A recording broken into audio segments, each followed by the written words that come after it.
So the new region has been out for more than a month now, and I think it's time for me to develop some builds for it. Of course, there is probably a million different builds that you can use, but I'll try to come up with something that I would use, and hopefully something that is going to work. Now I'll start with the Chameleon. After all, the Kalevala Expanse is kind of divided in categories, or should I say it has the ship tonnage limits. You have regions for small ships, medium ships, and of course for big ships, but I'm mostly a cruiser pilot, so I'll start with what I believe I'm skilled best in, and that's going to be cruisers. Now the Chameleon alongside the Fiend, Phantasm, and ships that overall have good shield resistance are known to be very useful and very good for PvE. I know a lot of you guys are using the Fiend and the Phantasm for the Dead Space anomalies. The Chameleon does have the best shield resistances in the game, 1% higher or 5% higher than the Gila. Although it doesn't have the volume that you see on the Fiend, it does have the paper resistance, which is very interesting. Now the build that I'll be using today is somewhat of a close range brawler build. After all, I mean, you can do a kite build if you like. The only difference would be a micro warp drift and long range missiles, but I like to use this ship as a close range to medium range ship. It has some very nasty drones, as any good pirate ship, and does have some very decent missile performance, although most of the DPS on this ship will come from the drones. About 80% comes from the drones and 20% from the missiles. As for the drones, I recommend, if you want the best of the best and the best possible DPS, I recommend that you go and use the offense drones. Now, my offense drones are kind of misplaced. I have no idea where I put them in, so I'll just use the drones that I have. But the offense drones have the highest DPS. I know they are also the most expensive, right? But they also do give the best possible DPS output. So if you want the best of the best, then offense drones are definitely the way to go. Of course, always carry a lot of drones in your Chameleon or any drone boat, because you never know when you have to replace them. Now in the low slots, an afterburner, a large battery, a large booster, and dual adaptive shield harness. As for the rigs, now I'll be playing the ship with normal rigs, although I'm going to show you what you can do with it. If you want the best of the best, then for the combat rigs, integrations definitely. And I would focus the integrations on tank, although if you're going with a sniping build, then I guess tank wouldn't be that important. Then you can go with DPS, I guess. But in this case, for this particular video and for the ship, it will be focused to be a tank. And I have focused the integrations on basically a wide range of things. Improve the capacitor, improve the shield booster performance when it comes to usage, improve the boost amount per cycle, and also increase the resistance on the shield with the ship. So you know that it's tanky, has good repairs, has good shield boost performance, and that it's quite robust.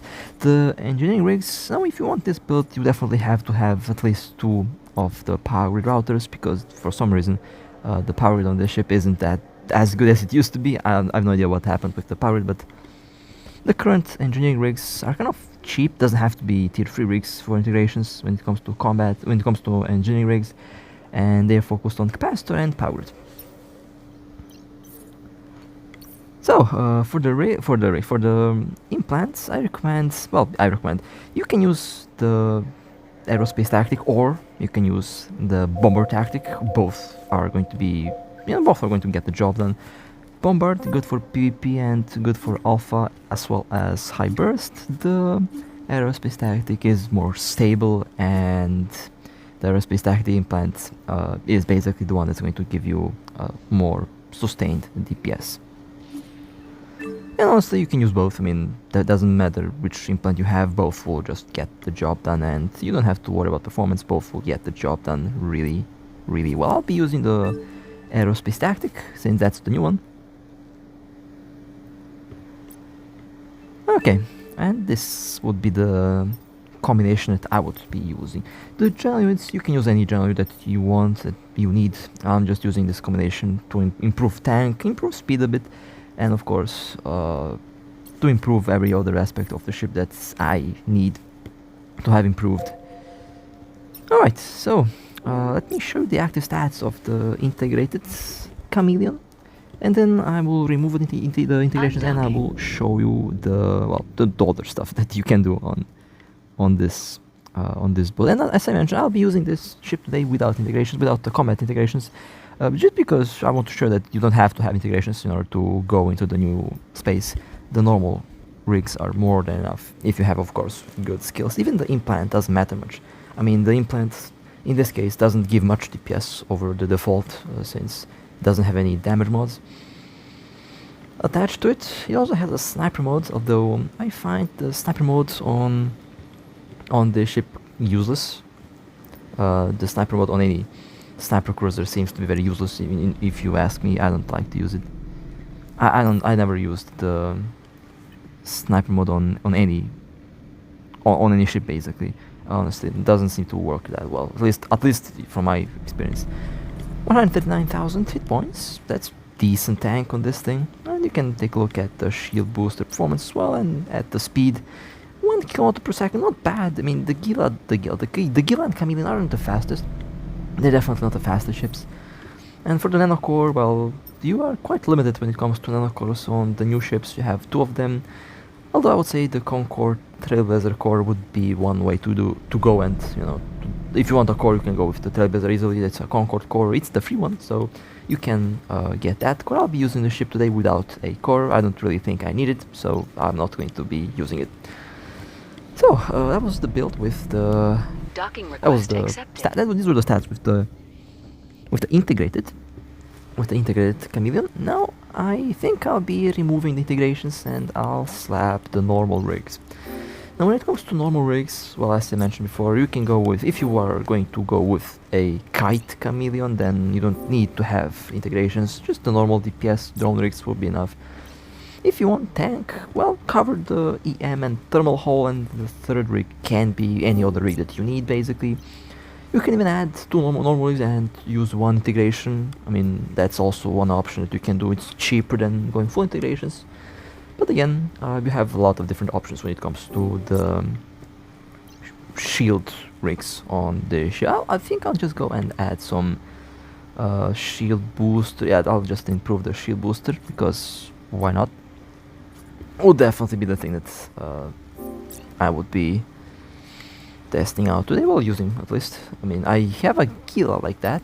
I didn't fly that often, but I have a ship that has about the same build as that. Alright, let's undock and let's see what this thing can do when it comes to the, well, I say can. Let's take a look at the active stats. And you will be surprised when you look at the stats. It doesn't seem that much different. I mean, there's of course a difference. I mean, integrations are still the best when it comes to tank, but 111,000 hit points. So I lost about 28,000 hit points, which honestly isn't that bad, considering the price difference between the integrations and normal rigs. And it's still fairly tanky. So yeah, that's going to be the ship that I'll be using for the little test today. So let's see how this thing will perform, and let's see if I'll die since the drones are nasty, and it is recommended that you go into the new region in a group, at least 2 or 3 ships, maybe 2 ships that will kind of serve as DPS and 2 tanky ships, and then you can also kind of bring a loggy with you. A loggy cruiser or battle cruiser, depending what's allowed to enter in the Kalevala Expanse space that you're targeting. I mean, you can go with even a frigate if you like, but for medium-sized ships, a medium-sized loggy is definitely recommended. And honestly, I do like that it is teamwork based. You don't have to have a team, but team is recommended basically. So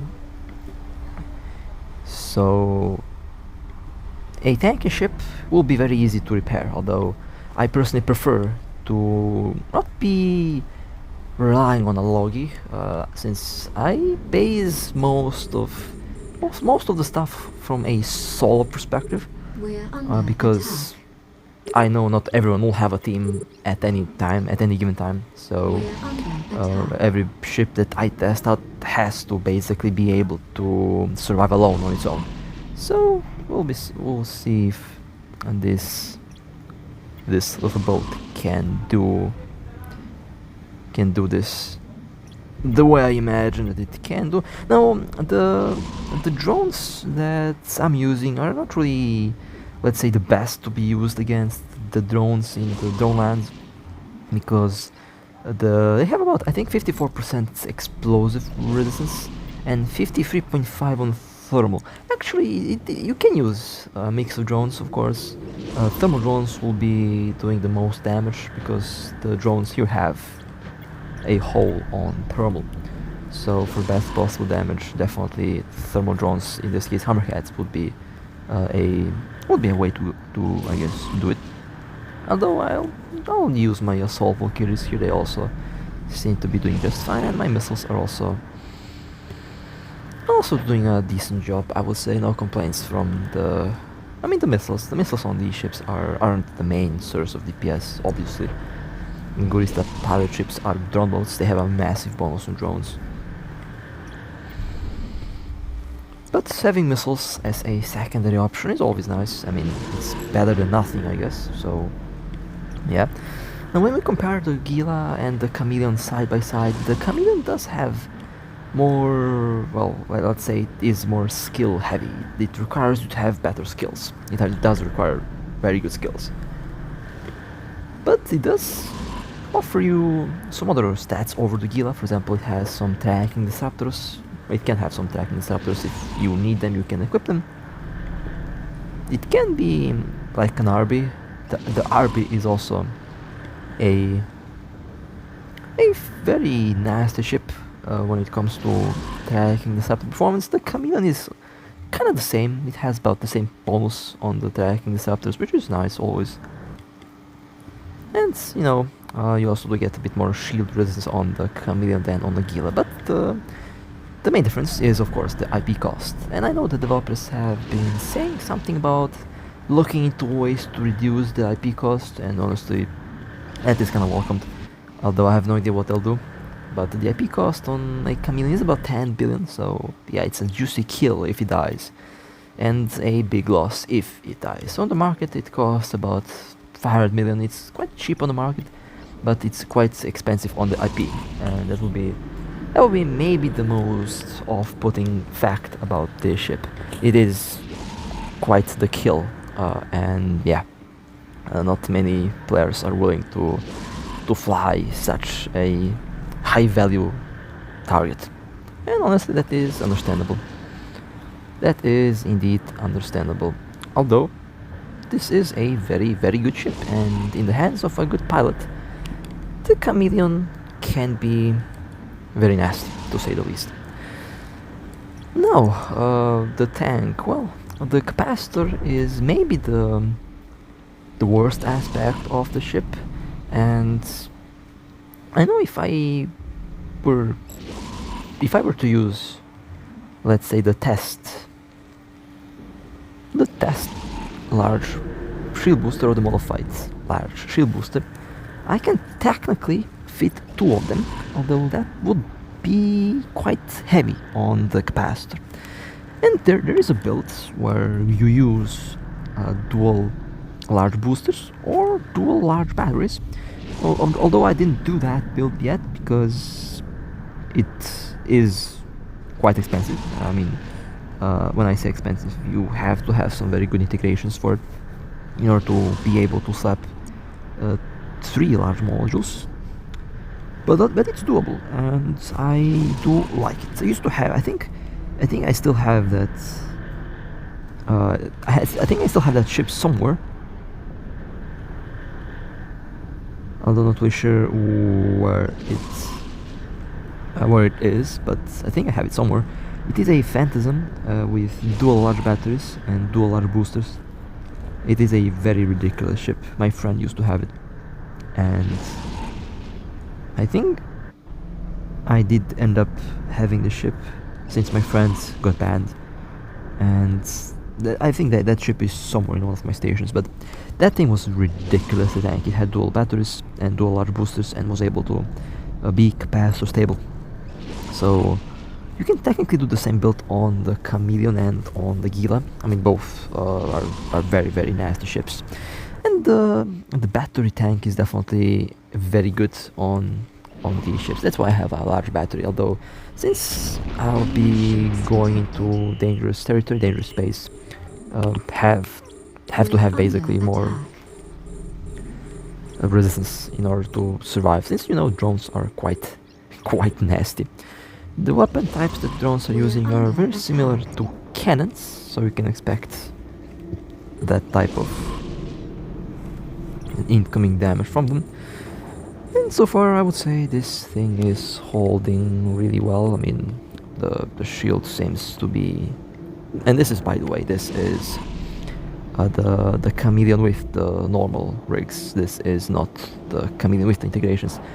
With integrations would definitely be much easier to pull it off. Now, when I say integrations, well, you can. I mean, there is a cheaper option with integrations. Of course, doesn't have to be the the most expensive or the expensive you have the 3P60 integrations that are cheaper, much cheaper than the ones that I showed here, and they offer about the same performance, same resistance. So yeah, you can do a cheap integration build if you like, based on the integrations that I showed here, just with a different layout in order to compensate for the lacking fourth integration slot. But it's completely doable, and if you want a integration build, I recommend the 3P60. They're the cheapest, and they also do give about the same end results. Maybe a difference of about 10-15%, but honestly on the grand scale of things, that's not much of a difference between 5 billion and 5 billion ISK build and a 1 billion ISK build. For the cost, it's really good, and that's basically what I'm usually trying to go for myself. I mean, I have some ships that are integrated, very integrated, and that I use them, but these ships will be probably sold, and I'll use the ISK to get something. I'll probably try to get something different, cheaper, for more ships or implants or upgrades, I don't know, but I definitely am planning to sell my navies. They've been doing really well, but I want to try out something a bit different. And of course, I have to upgrade some implants. I mean, I have to. I mean, I don't have to upgrade, but I want to upgrade. I want to see what else I can do with some other ships. Maybe a rattlesnake or something would be interesting. We will see. When it comes to the ship booster and the battery, well, I try to match the battery with the booster, so that it doesn't murder the main capacitor. And these drones do have neutralizers, so they will be, I mean, the neutralizers on these drones are nasty, I have to say. They're definitely dangerous. So capacitor warfare is very important when it comes to the new regions. So of course you have to be careful around players. You will have fleets over there, a lot of them. But so far, I mean, I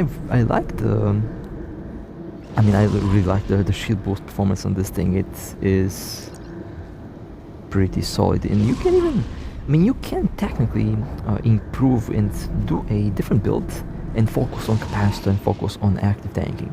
It is definitely possible to make something that's more capacitor stable, although with that you will have to sacrifice some of the modules, you have to sacrifice some of the tank as well, but it is a viable option, and I kind of like that idea more than the current build that I have, because you can make a very nasty ship with dual large boosters that can be capacitor stable, and that idea alone is that fact alone is very. I mean that idea alone is very interesting for me, and I think that's one of the next builds that I will do. First, I'll have to go and check to find that phantasm that I've lost somewhere, just so I can completely copy the build, since that build is very specific and it has to be completely copied the way it's made, because unless I do that, it's not going to work properly. My friend did some very good calculations when they made that, and it is very precise. So that's why I have to completely copy that. Everything has to be exact to the last module. Well, so far the Chameleon has been doing really well. I mean, I can't really complain about this thing. It's tanking fine. It also is clearing very quickly.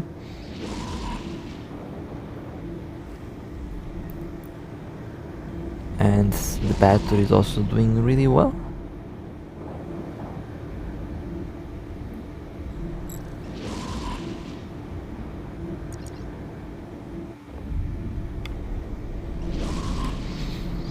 Now that battleship will be safe for the end, and I mean, honestly, I personally would say that sniping, a long-range build, is definitely what I would say would be the so-called best build for new space and for the new regions, because with a sniper build you can just easily kite and you can maintain distance. You don't need to have much tank.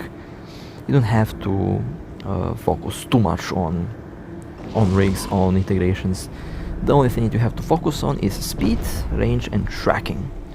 And sniping does feel like the way to go when it comes to the new anomalies and when it comes to the new space.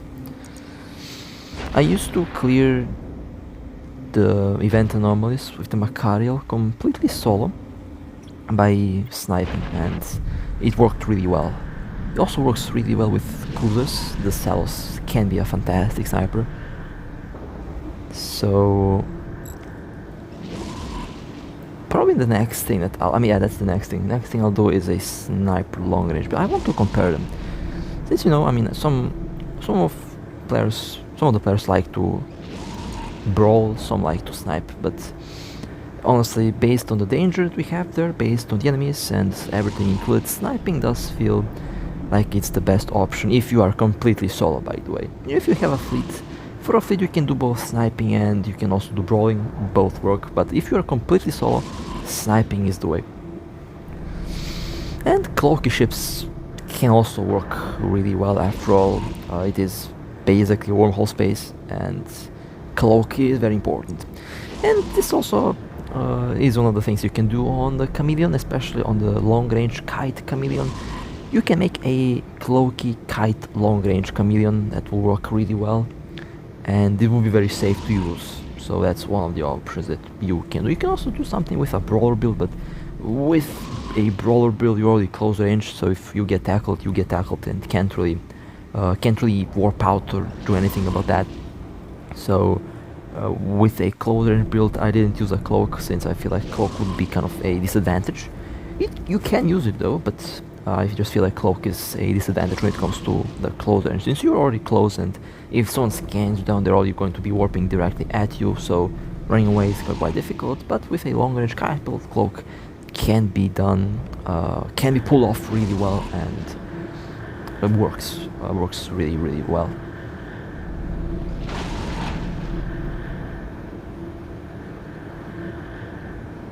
And the same thing can be said about the Celos. Same thing can be said about all of the special edition Cloaky.